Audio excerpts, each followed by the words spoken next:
Warning, incoming game over. Warning, incoming game over. Well, the Calgary Flames lose their final preseason game. The score 5-4 in a game they led 4-1 at one point. My name's Conrad Krausert, and at least that game didn't count for any points.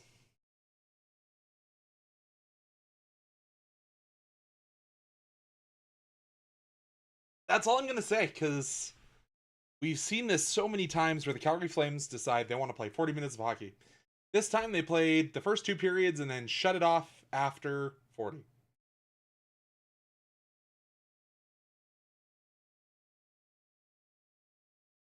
But I can't be that mad because it beats whatever the heck happened against Vancouver, as Denman said in chat.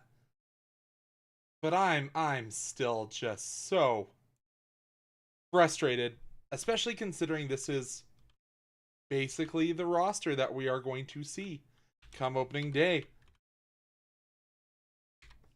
Obviously, I apologize. I got something in my eye here. Obviously, you hope Jonathan Huberdeau is going to be on that open night roster, but considering what happened today,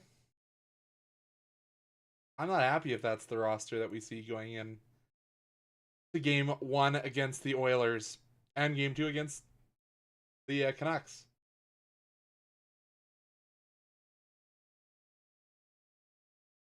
So let's look at how the lines as they started the night. They aren't how they ended because we saw a little bit of line juggling as the Flames kind of searched for anything in a desperation in the third period. But we'll go with what they came into the game with.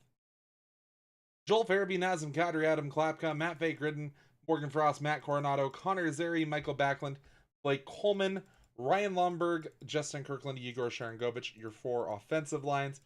On defense, it was Joel Hanley and Mackenzie Weegar. Kevin Ball, Rasmus Anderson, which is, I think, the line we're going to see until Rasmus gets traded. Jake Bean and Zane Parekh. Dustin Wolf was your starter, went the whole way for your Calgary Flames.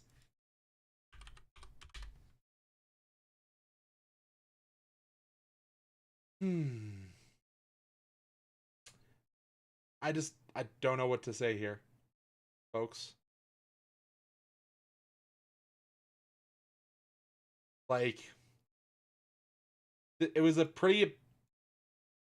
The scoreboard is flattering in how I felt about the Calgary Flames tonight. Because as I said, we've seen it so many times where, oh, the Flames don't start on time, or oh, they don't play a full 60 minutes.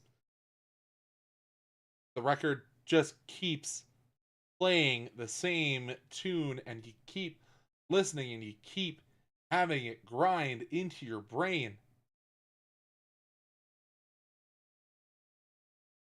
And sometimes that's got to stop.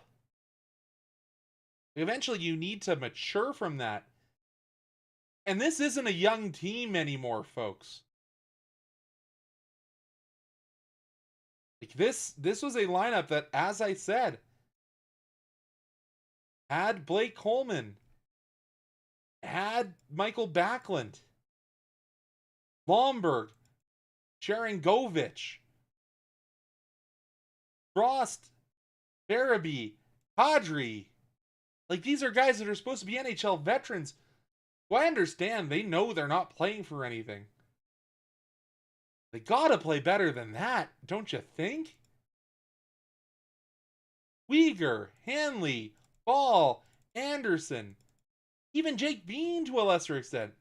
These are guys that know we are 5 days away from the NHL starting its season for the Calgary Flames. And oh boy, you're starting it on a back-to-back, both on the road, by the way.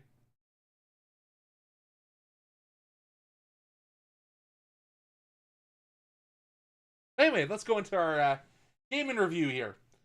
And it started off great. Nazem Kadri gets a great goal. Some hard work from Naz as he pulls the puck down along the boards. Sent down in deep by Parekh. A little give and go play by Farabee and Klapka behind the net. And Nazem Kadri pots home his first of the preseason.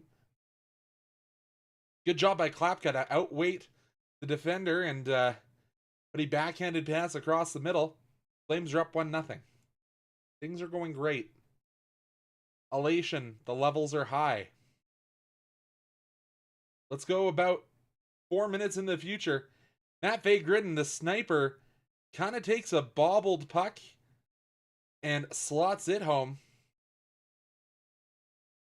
He did also kind of start the play as he got it along the board.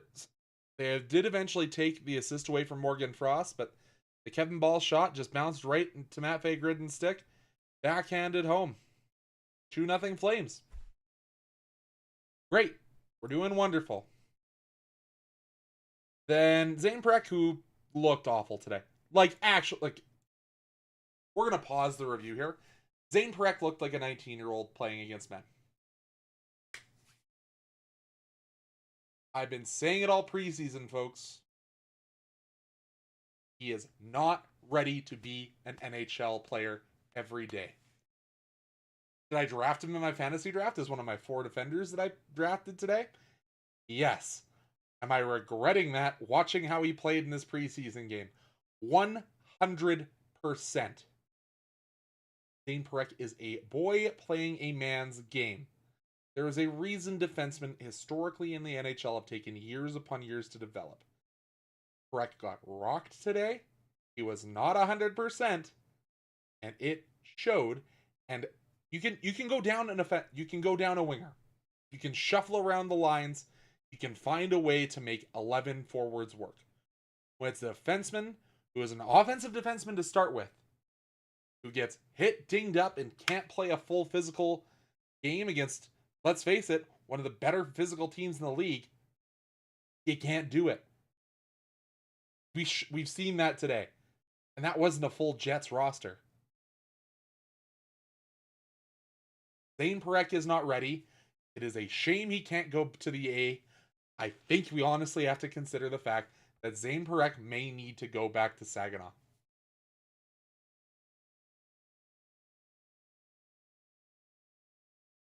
And I'm probably the only media member in this market, well, even if we want to call what this is media, who's willing to say that.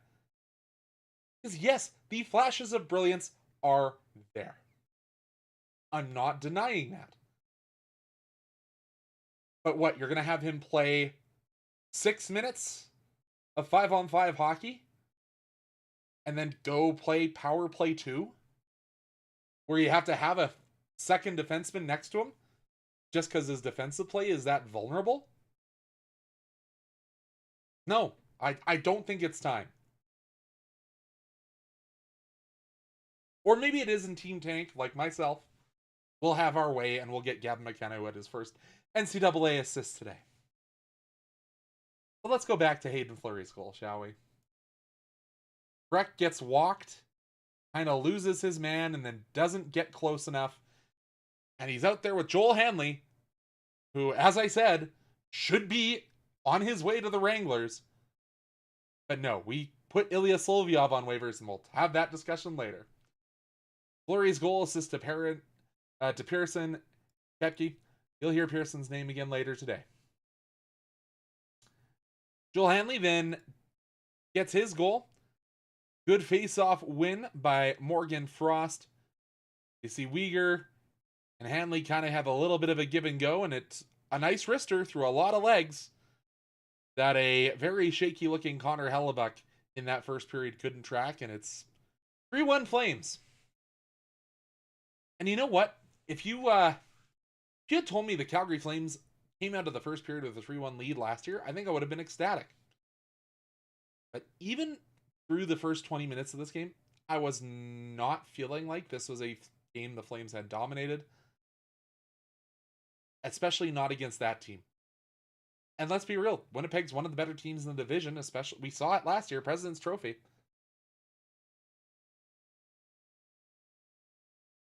Can't let your foot off the gas, and ultimately, we're still 20 minutes away from them doing that.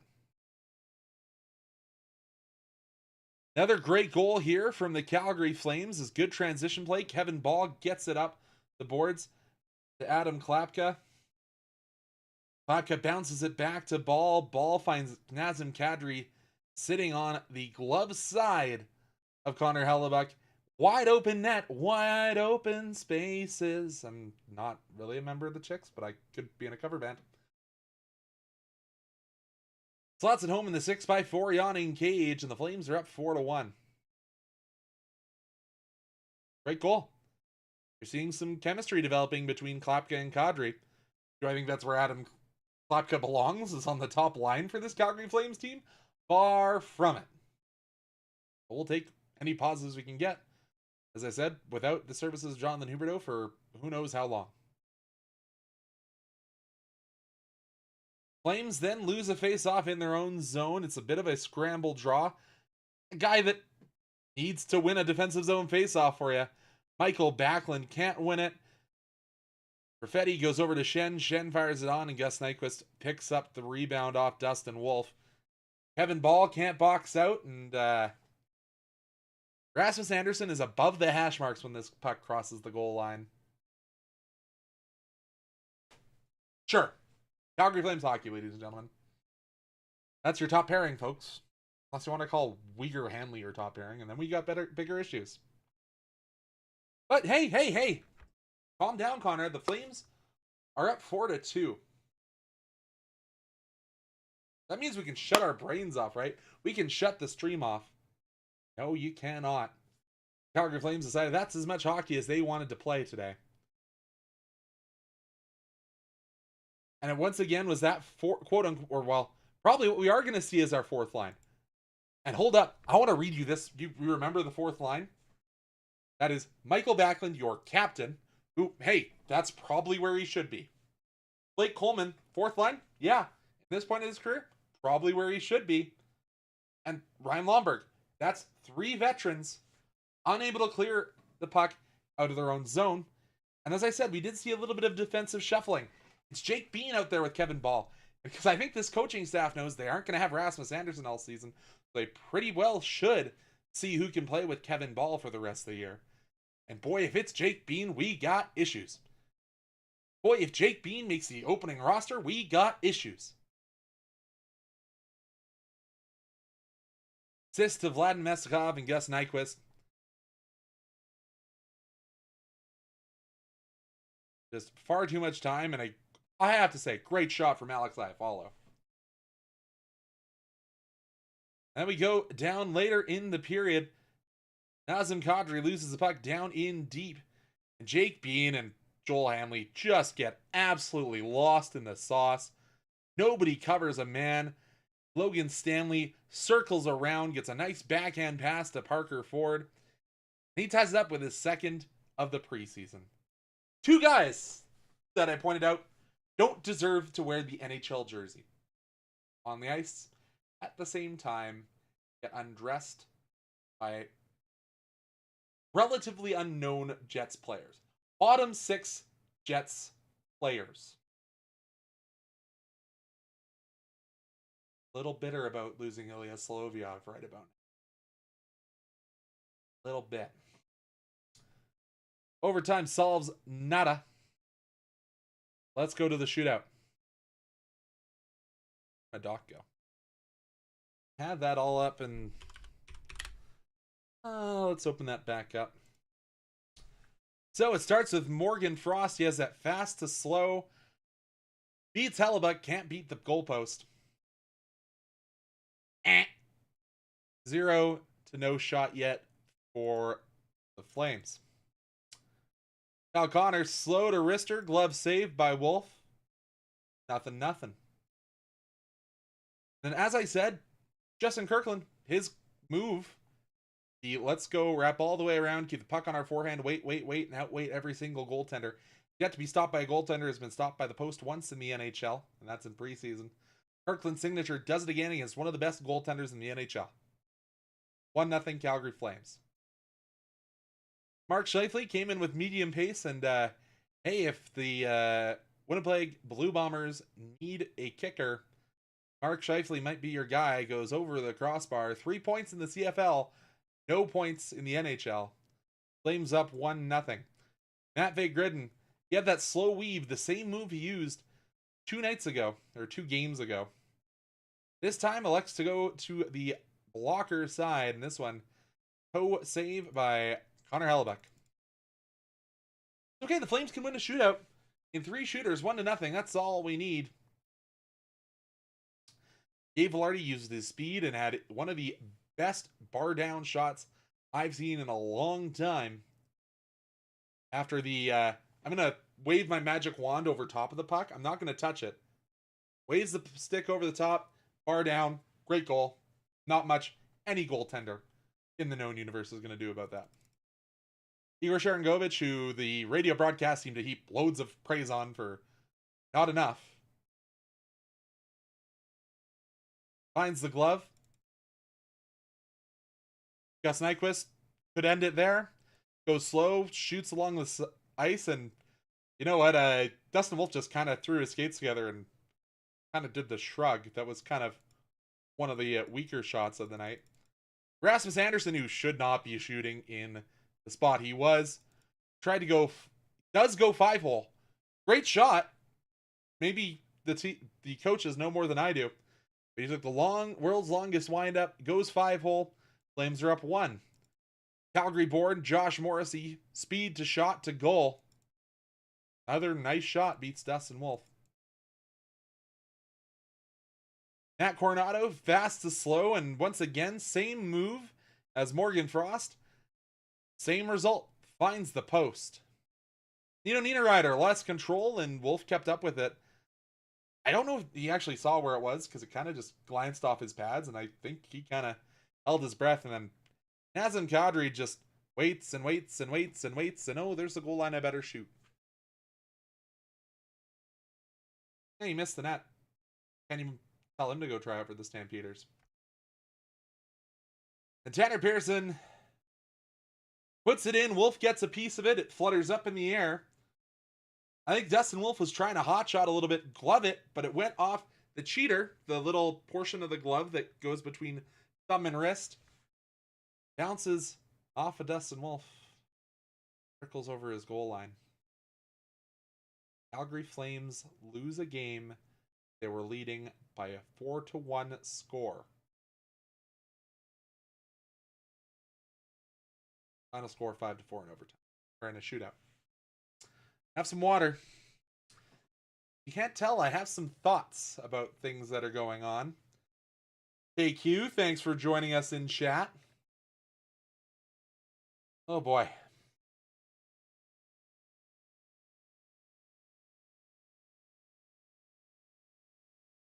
Hey, it might your KQ. I made the Stamps reference. Might be your last year to see Sandro DeAngelis in the CFL. So, or not Sandro DeAngelis. Ugh, Rene Paredes. I'm living in the past. Might be the last year of our Argentinian kicker. So, remember his name, unlike me. I think it's Sandro DeAngelis because my little brother went to one of his kicking back when he was still handling the place kicks for the CFL. But boy, oh boy. Ugly game. Score sheet probably more flattering to the way they played in the first 2 periods. But as I said, can't let a good team hang around, especially when you have as many holes as this Calgary Flames roster.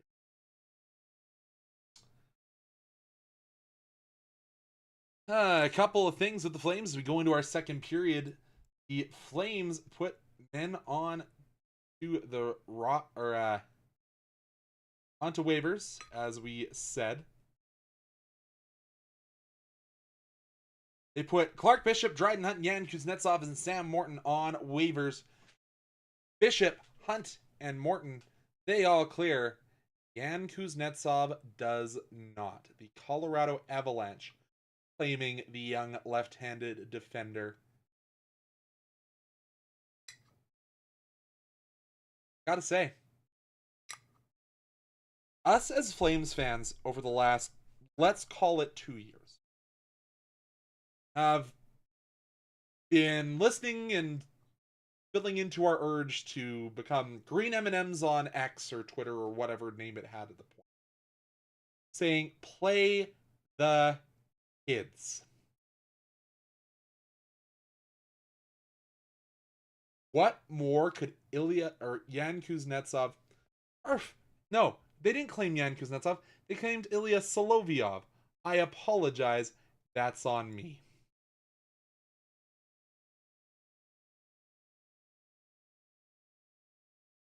What more could Ilya Solovyov have done to prove to this squad, hey, I belong in the NHL?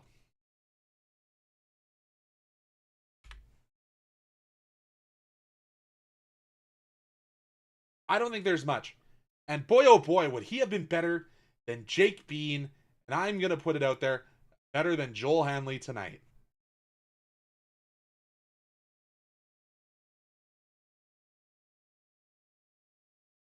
The Belarusian native last year in 59 games with the Wranglers, 6 goals, 28 points.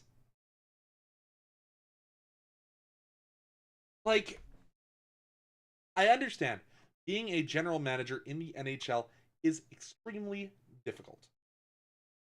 Evaluating players with your coaching staff has to be very, very difficult to do.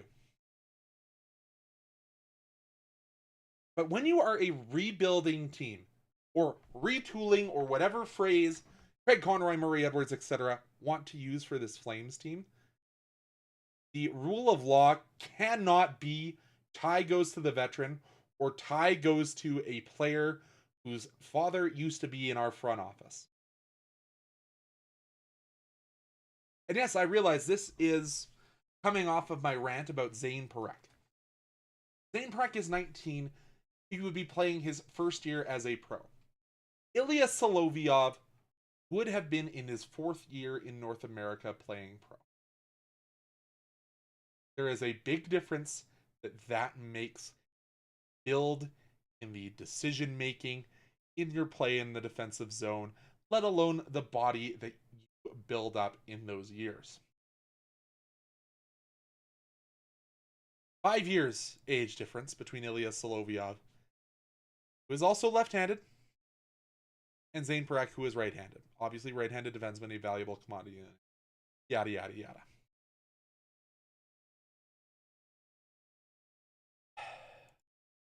And this isn't the first year we've seen this. The Flames losing a guy who probably would have made them better. Another young player, albeit didn't crack the NHL this year with the Vegas Golden Knights either. We saw this with Cole Schwindt last year.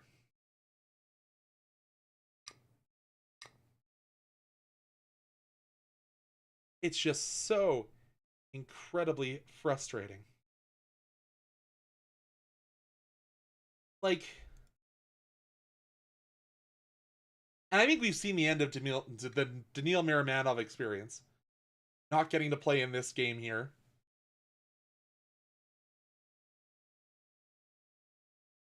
So, what do we do, Flames fans? Like, are we just going to be content with this middle age group just consistently not getting opportunities with this team?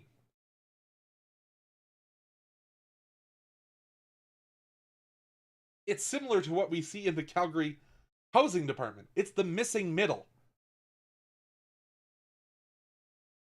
where these guys aren't given chances to be NHLers, as flawed as they are. The guys that are not improving the team and not making them that much worse to put us in the Gavin McKenna sweepstakes continue to get jobs.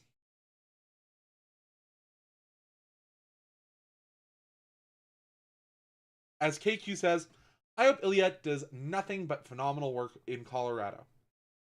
Hey, if he gets to play with another Calgary guy that rhymes with, or that has a name that's like a vegetable, that would be incredible for the young man.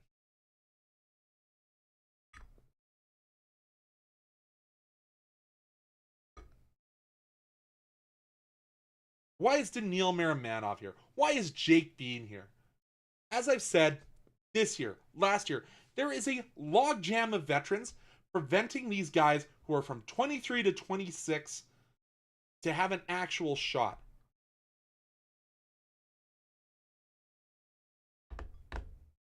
I just don't get it. Where is the direction of this team? If the goal is to finish 9th place in the West every year from now until eternity, as we saw when we had Jerome McGinley on this roster, we are continuing that trend every single year. The perpetual chase of 2 home playoff dates to pack the pockets of Calgary sports and entertainment. Cool. That brand new building that you are building is going to be full of cobwebs and broken dreams. Sure isn't going to be full of playoff wins if this is the methodology that this ownership, management, team keeps playing with.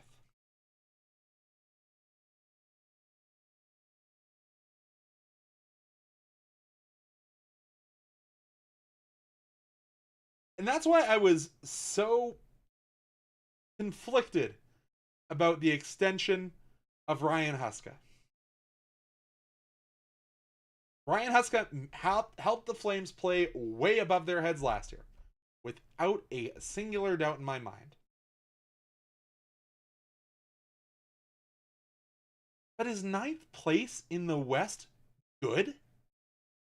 No! If that is the standards you are going to hold this team to, it's not good enough. At least Costco still got it. Cool. Your 4th line center's really good at the part of the hockey game that is least similar to hockey. Thumbs up.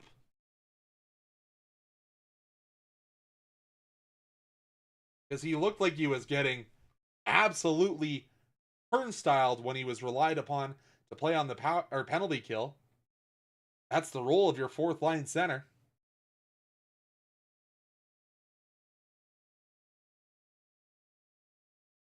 We are too good to rebuild and too bad to have any dreams.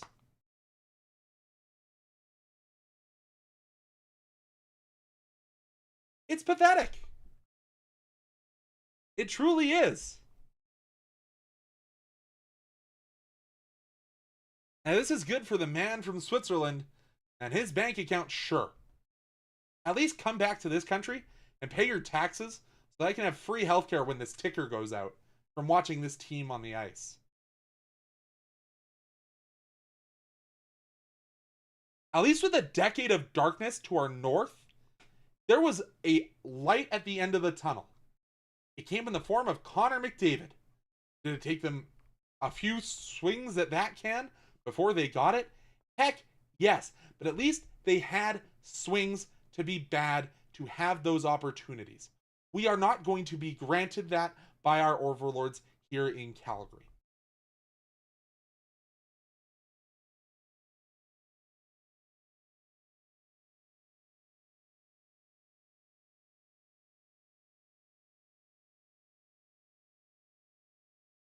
So let's talk about maybe the one factor that will keep us bad. After that 8-1 loss, I told you guys, I don't think the answer is between the posts at all in the backup role. The Flames have said, nah, we believe in Devin Cooley. We're going to go with the guy that's familiar to the system. Familiar. That's what makes you decide on a backup goaltender. Not that we believe he is good or that he can win us games when he's called upon, but he is familiar with our systems and our goaltending coaches.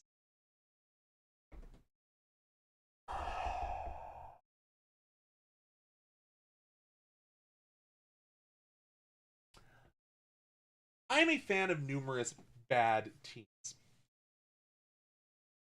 I am a San Diego Padres fan. For those of you who watch baseball, we are the perpetual younger brother to the Los Angeles Dodgers. We just got bounced out the first round of the wild card, despite having one of our best rosters of all time. I am a San Diego / Los Angeles Chargers fan. A generational running back, tight end, a very, very good quarterback who seems to be set on making his own football team out of his own children. Follow that by a once in a generation mobile quarterback and 2 offensive linemen who could define the position for generations. First round exits. I am used to pain as a sports fan. The only blessing is I didn't choose to be a Blue Bombers fan until recently. Or a Riders fan ever. But hey, we just came out of Jake Meyer Calgary Stampeders football. So I can't really put my hat on too much. If familiarity is going to be the decider when admittedly you have a backup that's likely going to play 22 games, if that, in a Calgary Flames uniform, we are going to ride Dustin Wolf like a prize pony until the wheels fall off. But why? Why? We're going to keep Rasmus Anderson till the trade deadline. Why? So we can see what team can jam him into their playoff push? Instead of getting a maximum payout when they can get the 8-year extension, but because now he can only sign a 7-year extension. CBA change, ladies and gentlemen.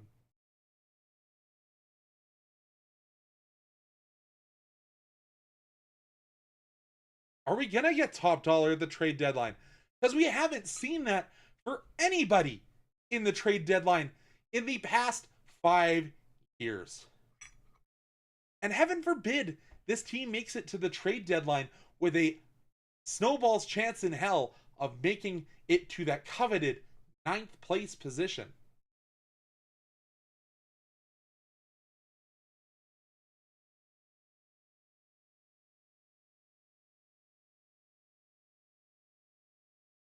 Sorry, I'm sure I've made some Flames fans turn this broadcast off tonight with my negativity. Because all everyone wants to think heading into the regular season is that their team has a only thing that I think Flames fans need to be thankful or hoping for is lottery balls bounce our way so that one of the greatest talents the NHL has seen since Connor McDavid come home as close to his home outside of Edmonton that he can in Calgary. And hey, maybe we can hope for that for the next 2 years to get someone else called Calgary home. DuPont. As I've said, not get that option. We get mediocrity, we will like it. So, Flames fans in chat, as we go into overtime, please give me any of your questions. And better yet, give me your prediction for what this season brings for the Calgary Flames. Where do you think we finish? Why do we watch this team?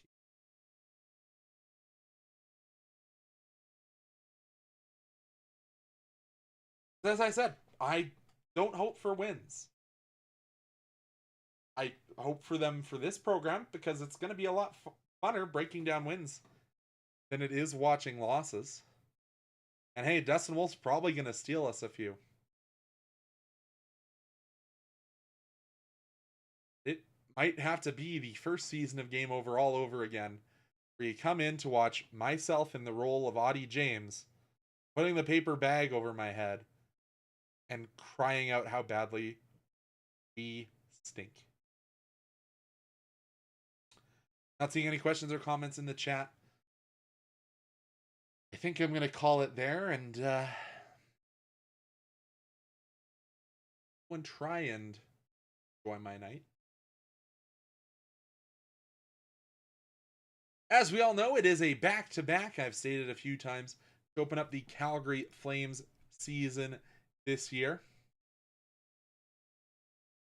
We start on the 8th as we visit Edmonton. On the 9th, we visit Canucks of Vancouver. And then our first home game, schedule makers, I loathe you for this decision. For the Calgary Flames open their home season against the team that beat them into the playoffs by 1 point, St. Louis.